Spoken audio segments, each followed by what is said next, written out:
Hi everybody, my name is Emer Maguire and I'm delighted to be here with you for the NI Mental Health Arts Festival. I want to say thank you to the people at the festival for inviting me to come and play a few tunes and things for you. So I'm a comedian, a musical comedian really, and I write songs to make people laugh, and I'm going to play you a tune or two in a little bit. But also do a few other things. I would do a little bit of radio presenting, I do communication trainings, I talk about science, I perform at events and festivals and things like that. And at the minute, we're all having this really weird, kind of often difficult time with being in lockdown. And I've been trying to make people laugh throughout that time really. And I want to start off just by telling you a little bit about how music and comedy can actually be quite good for you. And I know it maybe feels at this uncertain time that we don't really have that much to be happy about. I know I felt that at times through lockdown, but something I'm doing at the minute is trying to keep people smiling and trying to keep them laughing. It's something that has really helped me feel better in lockdown and in life in general, and I'm really hoping it helps others feel a little bit better too. So yes, music can impact how we feel and how we think, and it can make us feel better. Now, music can actually even change the way blood flows around our brain. So I wanted to start off with a couple of facts here before kind of trying to prove my point with a bit of music. So there was a study that showed that people who listened to their favourite music had a real increase in blood flow to the reward centres of their brain and a decrease in blood flow to the fear centres. Basically their favourite music made them feel happy and comfortable. And there was another study by a psychologist called Hanser, and she found how music therapy could impact people, and she found that music therapy could decrease anxiety and depression scores for long-term and short-term in studies. I just thought that was incredible, and an incredible use of music. And music can do a whole host of things. It can improve your blood pressure, it can improve your general well-being, it can help with mental health, lower stress, it can help sleep disorders. Something that's quite relevant to the time being is the fact that it can improve antibodies in your saliva as well. So basically, if we're talking well-being and mental health, music can really, really help. So basically it's great for you. Now, one of the other things that's quite good for you is laughter. Laughter is something that I'm actually studying at the minute. In a research master's, but laughter and comedy are just as good as music for mental health and well-being. And studies show that if you laugh, it releases kind of physical and emotional tension. Like, people will know that, but it elevates your mood. It actually enhances cognitive function, so it can make you a little bit brighter, and increases friendliness. And there was a study that showed that laughter releases endorphins, and when this happens, it gives you this real sense of well-being. But alongside that, it also relaxes and revitalizes you. So it can kind of increase your energy as well, and it allows you to feel more focused. One of the big things obviously is the fact that it reduces stress. And when you even smile, whenever you make yourself smile, your cortisol levels, which is your stress hormone, decreases. So lower levels are better for our mental health. So what I'm trying to tell you is that music and comedy are good for you. They're good for your brain, they're good for your body, they're good for your well-being, they're good for your mental health. And I have married the two together in a way to try and make people feel as good listening to it as I feel playing it. And I've written lots of musical comedy songs. One of the songs that I've written quite recently in this past year is a song about lockdown, because we're all going through this weird shared experience. And that kind of gives us something to talk about together, something to complain about together, but it also means a lot of us are feeling the same.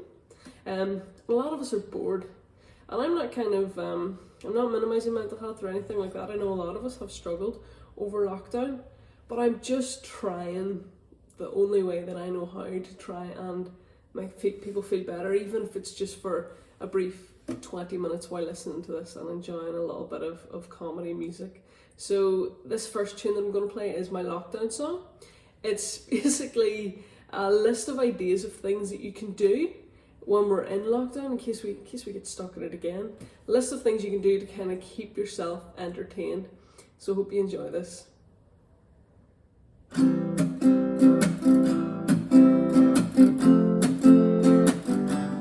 So we're in lockdown, stuck in quarantine. I'm socially distant, but I think I've always been. So here's some ideas to keep you occupied, to keep ourselves happy while we're hanging out inside. Call up your sister, tell her she's got class. FaceTime your grinding free, it's terrible they can't fill mass. WhatsApp your brothers, check their money's doing fine. Text your dad, suggest he pours your mother a glass of wine. Organize your cupboards, find some random herbs and spices. Discover you'll still never use that turmeric in this crisis. Look down the sofa for an extra bit of cash. We'll need it when this is over and we're all out on the lash. We're in lockdown, stuck in quarantine. I'm socially distant, but I think I've always been. So here's some ideas to keep you occupied, to keep ourselves happy while we're hanging out inside. Go on and cut your fringe, you've always wanted bangs. Who cares if it goes wrong, no one will see you're ostracized. Have a major Netflix binge, maybe learn to dance. Eat Doritos for your dinner while you're chewing in your pants. Act out scenes of movies with your dog playing the lead. Or pretend you're in Crufts and he'll win best in breed. Or get out your playing cards, have a game of Snap. Maybe donate some toilet roll unless you're full of crap. We're in lockdown, stuck in quarantine. I'm socially distant, but I think I've always been. So here's some ideas to keep you occupied, to keep ourselves happy while we're hanging out inside. Try some online yoga, learn to speak Francais. Gather up your friends and have a Facebook Live soiree. Open up your wardrobe and have a fashion show. Look into the mirror and tell yourself you're beautiful. Do 100 push-ups, iron everything in sight. Eat your body weight in chocolate, tell yourself you'll be alright. Maybe make a scrapbook, learn to play the violin. WhatsApp your football teammates while you're knocking back the gin. We're in lockdown, stuck in quarantine. I'm socially distant, but I think I've always been. So here's some ideas to keep you occupied, to keep ourselves happy while we're hanging out inside. Write a song about a virus that's trying to ruin the world, stealing hopes and lives and money, but it won't keep down this Irish girl. If we all just stick together, keep each other entertained, won't be long till we are out there dancing in the rain. We're in lockdown, stuck in quarantine. I'm socially distant, but I think I've always been. Just keep your head up, wash your hands and stay confined. Stay apart and stick together. Most importantly, be kind.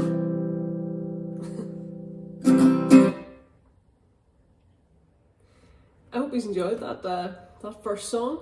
I feel like whenever you're performing, it's kind of funny because you don't know me and I don't know you, and I always feel this need to introduce myself. One of the things that I feel is most important about me at the minute, apart from the fact that I so desperately need a lockdown haircut, is that I am a middle child, and I feel like this kind of pecking order that you're born into really impacts your personality. But I feel like we only hear the negatives about being a middle child, so all my middle children out there, solidarity to you. But I started to look for the positives of being a middle child because I thought, there's a silver lining to everything.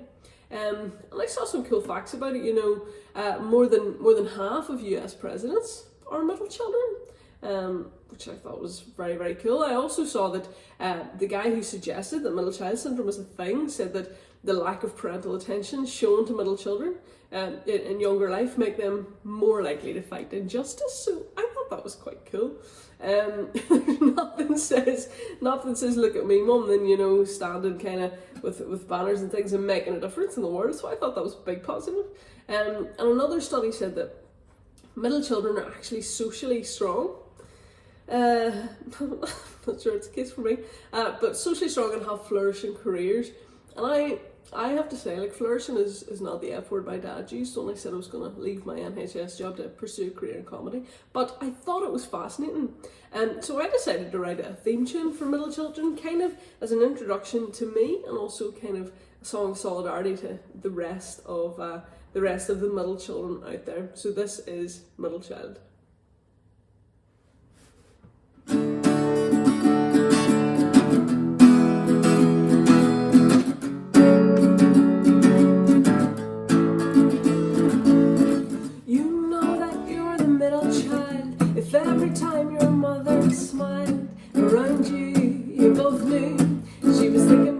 number two. You know that you're the middle child. If when your family up they'd hide and seek, it was a week before they noticed you were gone at all. You know that you're the middle child. If every time your dad called your name without shame, you'd say Catherine, Mary, Connor, Sean, Sarah, Susan, Cara, John, Mary, Joseph, Toto, and what's your name again? Little children full of crippling self-doubt and jealous rage. Little children unfairly disliked because of birth order and age, and will never understand why we're vilified until we have our own kids and we hate our own middle child.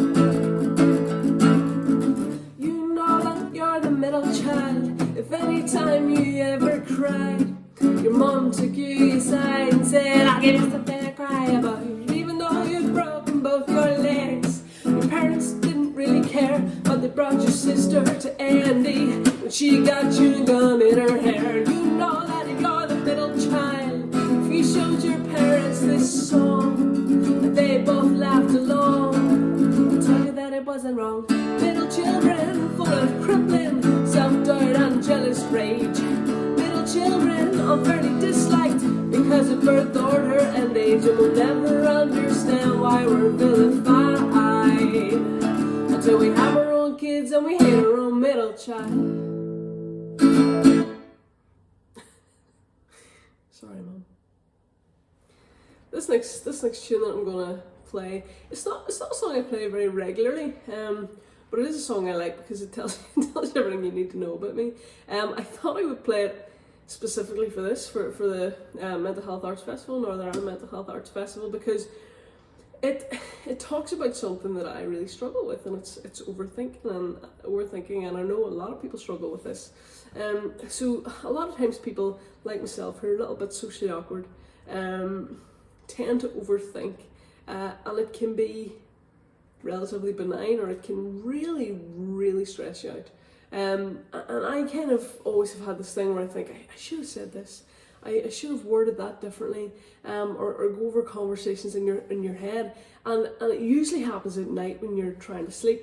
And the official term for overthinking is rumination. And any of my farmers out there, big up my farmers, know that rumination means chewing the cud. And rumination comes from the word ruminatia, and ruminatia is that kind of taxonomy group for animals like cows and sheep, animals that do chew the cud.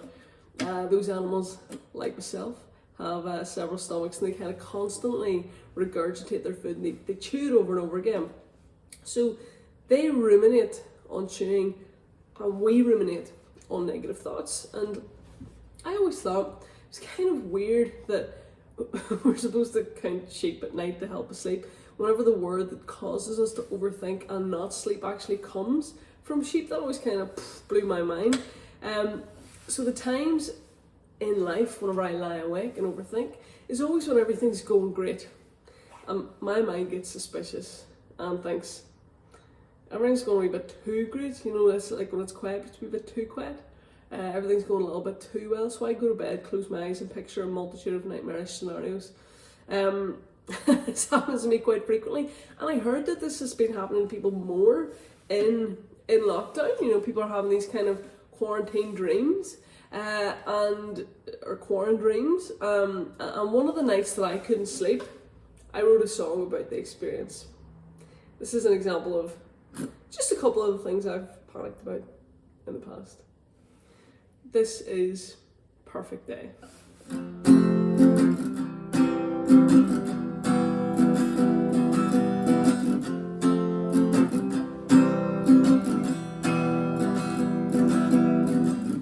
I settled into bed after the perfect day.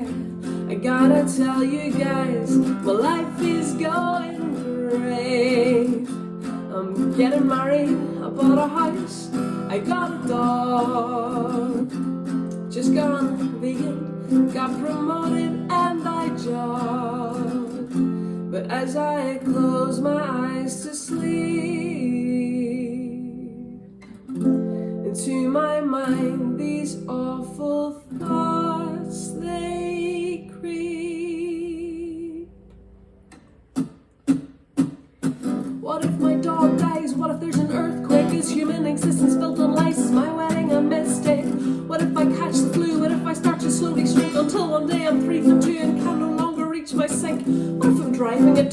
speed along a country road and sneeze and close my eyes, and for a minute I just lose control, and at that exact moment baby lambs escape over a wall, and I open my eyes in time to see my car crushing them all. I settled into bed after the perfect day.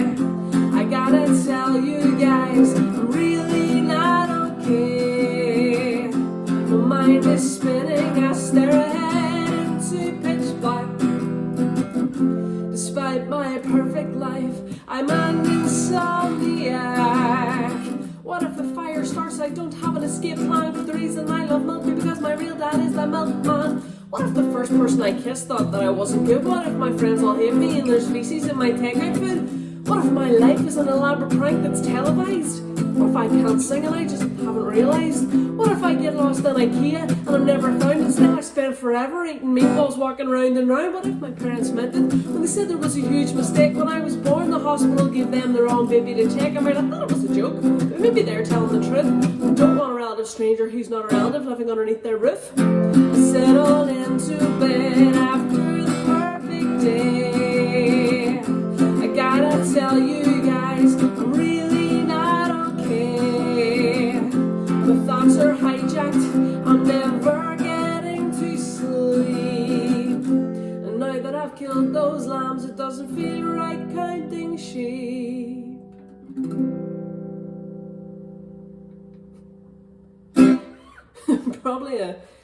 Probably a mildly darker song than my usual songs that I play, which is why I don't really usually play it that often at gigs. But it's a perfect replica of the kind of my thoughts are hijacked, never getting to sleep style of thinking that I go through, particularly at night time. So I'm hoping there's some other people out there who can identify with that, other overthinkers out there.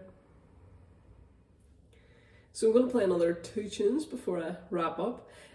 This first one is, it's a song about my sister actually. So, you know, I said I was the middle child. I've got this very sensible older sister who is a software developer. And obviously there've been loads of tech problems during lockdown with everyone working from home and all this here.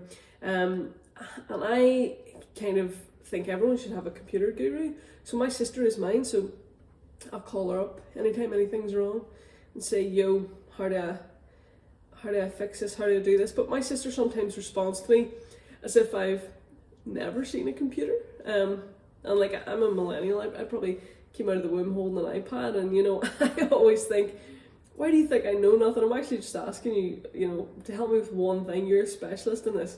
So I started to respond to my sister as if I had no idea what she was talking about. Kind of as a way to irritate her, but mostly because I thought it was hilarious. So our conversation started to go round and round, and I then decided to answer her in only puns. And I then decided to take our conversations and put them into a song. And I mean, it's done absolutely nothing for our relationship, but I got a song out of it. So this one's for Kitty, and this is Computer Guru. And I hope you all have a computer guru in your life as well.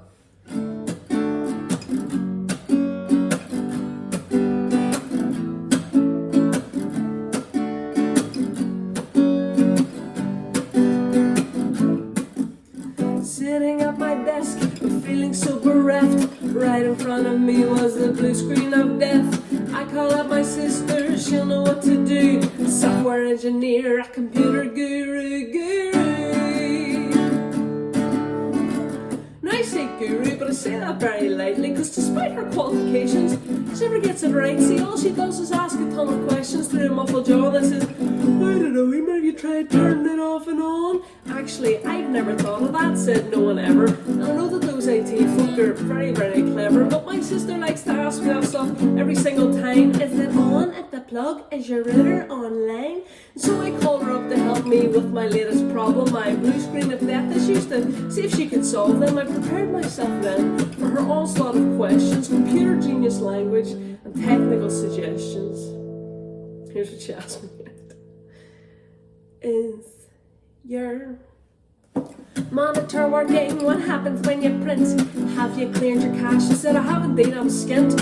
Is your router working? Is your signal being carried? Is your Wi-Fi turned on? I said, she know I'm not married. She asked how were my cookies. I said they're pretty sweet, a wee bit too good if you ask me. Calorific but hard to beat.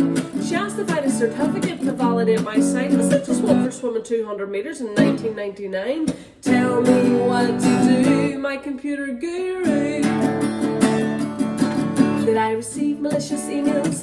Any to announce? Well, did get a few wee bitchy ones there from Deborah and accounts. What about my data? Was it all on a hard drive? Well, I say it's on my desktop. She acts like I'm deprived. Do I have enough memory? As far as I recall. Do I have enough RAM? No, I'm not in the sheep at all. Do I have an antivirus? Did I use protection? I said the doctor said that there were no signs of infection. Tell me what to do, my computer guru. And suddenly a light bulb goes, total realization. Of course she knows the fix. She's a computing sensation. She looks to me with tears filling up her eyes. I don't need to say it. She knows that she's so wise. She looks at me and says, there is just one thing left to do. And if this doesn't work, I'm no computer guru. Now I'm out on a limb here, Emer, thinking on my feet. But try and see if this works. Control-Alt-Delete. Thank you so much for sticking with me so far. I'm really hoping this is making people smile, at least, making people laugh. This last tune that I'm going to play is something that I think the majority of us will have a bit of a collective experience with. This is another song that I've written in lockdown, and it's called Working From Home. And it's about all those little annoying intricacies of working at home that we hadn't really considered before lockdown. All the things I started to notice, like how loud my partner breathes. So these are just things that I hope everyone can identify with, and I really hope you enjoy this song. This is Working From Home.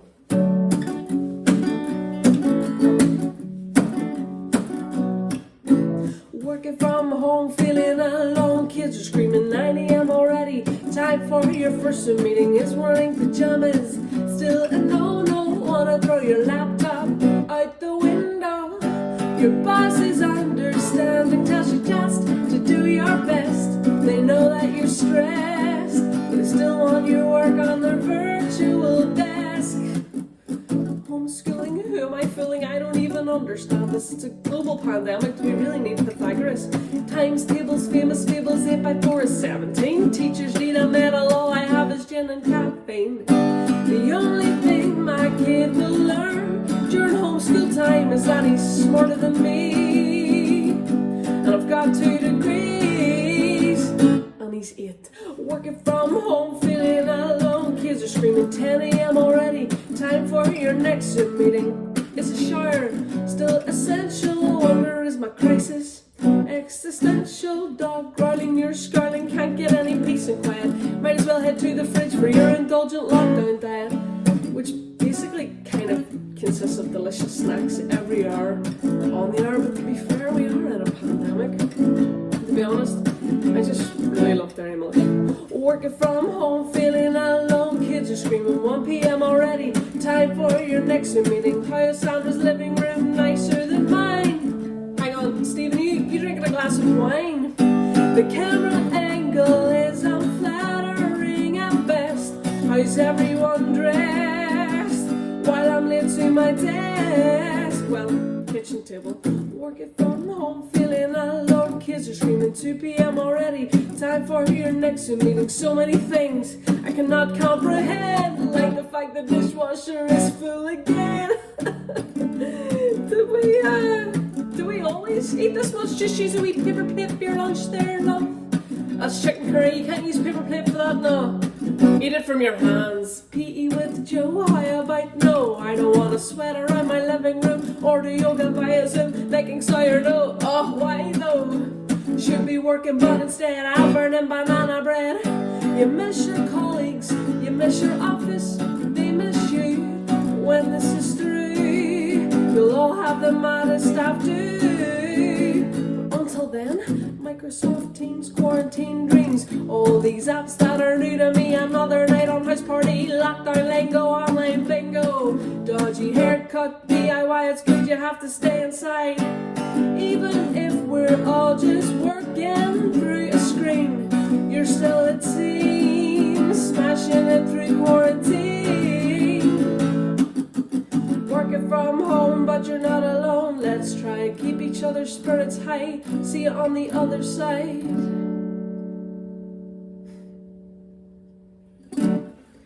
I really hope everyone enjoyed the tunes. I hope I made you laugh. I hope I very least made you smile. Thanks for coming to watch the video and for sharing this time with me. I want to say a really big thank you to the Northern Ireland Mental Health Arts Festival.